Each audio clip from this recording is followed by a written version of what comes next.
The war has ended in 1918. As I explained earlier, war conflicts continue across the world, mainly in the periphery, and there is an attempt in 1919 to come together and figure out what would be the future international order.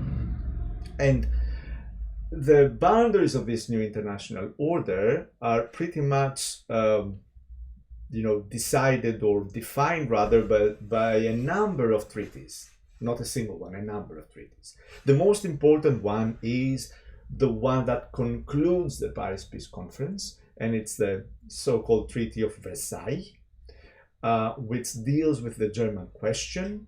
It proclaims a certain amount of money, big sum, that Germany would have to pay to France mostly and to Britain as a way to repair. They're called reparations, as a way to repair the damage caused by the war. There is a treaty that follows later, Saint-Germain, that defines the status of Austria-Hungary. Then we have other treatises to do with the state of the Balkans. Bulgaria was one of the combatants who fought with Germany and Austria-Hungary. In June 1920, there is a treaty defining the place of Hungary in the world. And finally, in 1923, we have a treaty that kind of creates a lasting peace between Greece and the Ottoman Empire and Turkey. And this final treaty kind of concludes the, as it were, new shape of the Near and the Middle East. Now, in Paris, those who won the war didn't really only congregate there to, as it were, define the terms of the peace, dictate the terms of the peace. This idea that what happened in Paris was simply dictat of a simple dictat, or mere rather dictat of the war, of the terms of the peace, is something that the German politicians of the time are really saying, because they feel that the treatment that Germany suffered, the treatment that Germany had during the Paris Peace Conference was really, really harsh. However, another key product of the Paris Peace Conference is the so-called League of Nations. And here, if we were in class, I would have asked you if you've ever heard of the League of Nations, what do you think it is, etc. The League of Nations, set up in Geneva, in the what became known as the Palais de la Société des Nations, the Palace of the Society of Nations, was the world's first all-inclusive international organization. Before the 1919, meaning during the 19th century, the international system was mainly composed of different great powers. Remember the period of the Napoleonic Wars, and later different great powers, ad hoc, having these congresses where they respond to a peripheral conflict, i.e. the Russo-Turkish War in the late 19th century. They respond to a need to figure out the way the colonial domination game is played out, the Congress of Berlin in 1882. So we have a system whereby the great powers kind of ad hoc meet and discuss and come up with an agreements about specific topics. What changes with the League of Nations is that, and many people argue that if we are to avoid, and we are now in 1919, right, 1920, if we are to avoid another world war, what we need to do as a humanity, as the world, is to come up with a bureaucratic structure, an organization that represents the interests of different states, is permanent, and can put together these structures that will render a global war inconceivable. So that is the thinking and the planning behind the League of Nations. And here you can see how complex of an organization the League of Nations is. It is comprised of the assembly of its members, a council, an executive council, a permanent secretariat, the bureaucracy that I talked about earlier, and then we have different kinds of commissions and organizations. And what's interesting, and that for the first time is quite new in the period in international history, broadly speaking, is that it's not only this organization about the management of peace or the management of, the diplomatic management of certain affairs, but it's also about other aspects of life, health, for instance, labor, rights of workers, and other different dimensions that I will speak about a bit later. And what I'm showing you here, and you can see that your leisure in the PowerPoint, is quite a rather abstract, as it were. It looks like a photograph, but however, that is the full organogram of the League of Nations. And it kind of describes the functions of various bodies, the way they connect with one another. I would really like you to study it for a bit and then see what you find more interesting there and not. I should notice here that the planning for the League of Nations includes a permanent court of international justice, something similar to what we have today, known as an international court. However, this doesn't quite succeed. It doesn't go as far as many people suggest.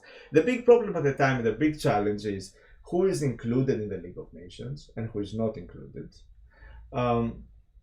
For instance, Russia in the beginning, in the 1920s, is not included in the League of Nations, nor is Germany in the beginning.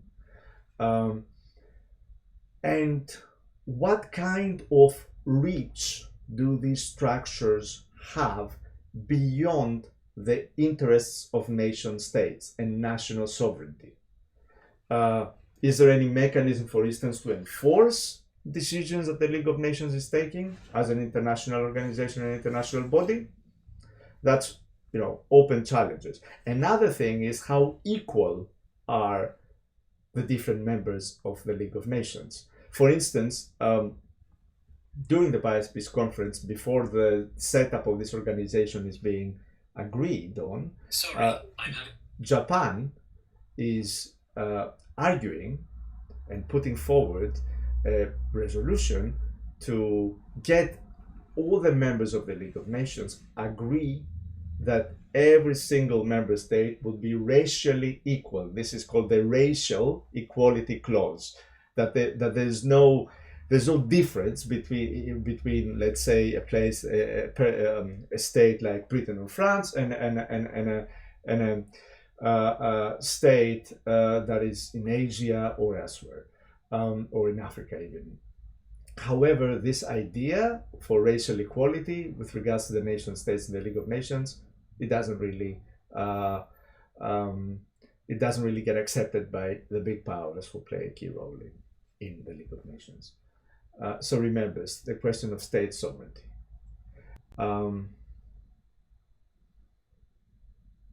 And here, I'd like to elaborate on one specific angle of the League of Nations that is important to how to the role that Europe plays in the world after 1923.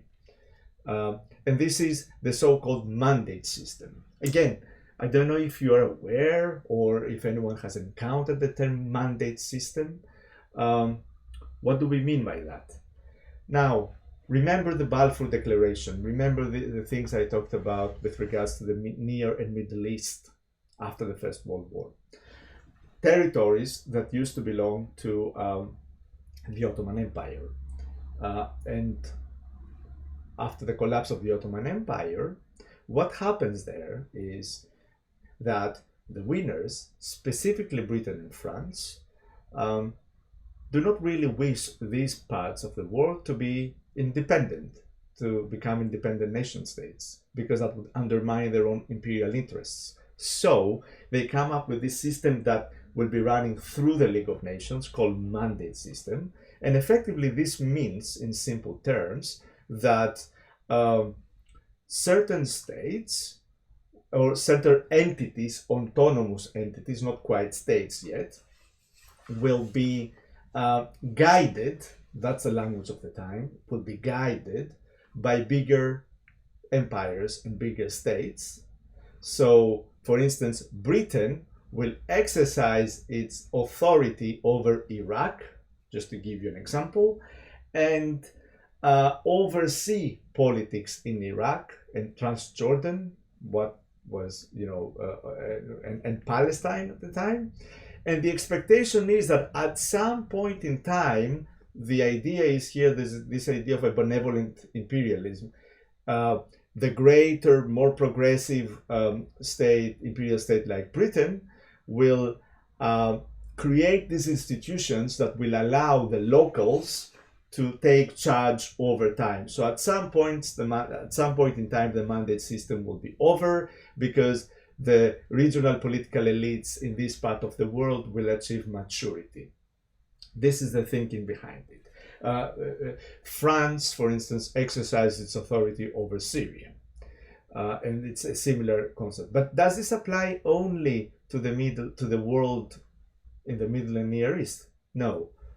Look at Africa, and this is quite interesting. Another big field where the mandate system extends its reach is Africa.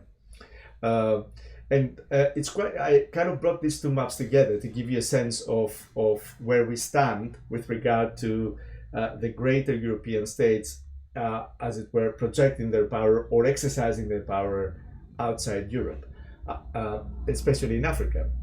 I talked about in the first lecture about the scramble for Africa in the late 19th century, and this is how the scramble for Africa plays out on the left. So we have here the places where we have colonial possessions of British, French, Italy, etc. I urge you to have a look at the other map in 1920, which is after the establishment of the mandate system, and then see what has changed, if anything. Has anything changed? What has changed is the management of this colonial world. With the League of Nations, the idea is that it's not that every imperial state does whatever they want without having to be accountable to anyone. There's some kind of international institution, organization that oversees the way that powerful states like Britain and France exercise their domination over weaker states. That's one thing that changed. And the second thing, the acknowledgement that at some point it is the responsibility of the bigger European states to lead these smaller, weaker, quote-unquote, states to maturity. So this is an interesting map because it kind of shows the continuities of imperialism before the First World War and at the time of the League of Nations. And a final thing I would like to mention before I will go to the Soviet world, which will be the subject of the next segment, is what happens to America. The League of Nations comes together becomes a reality. However, the Americans do not play a role in it, and this is quite shocking at the time. As I mentioned earlier, the Americans are involved in the war. However, when it comes to playing a key role in the post-war development of the world and governing of the world, Woodrow Wilson loses the battle. The American Congress decides against America joining the League of Nations. And many scholars claim here that this leads to an American isolationism in the 1920s and 30s. And other scholars question this because they say that even if the Americans did not quite play a role in the League of Nations, they were economically invested in the reconstruction of Europe in other ways. So this is an interesting debate. I'll just register it.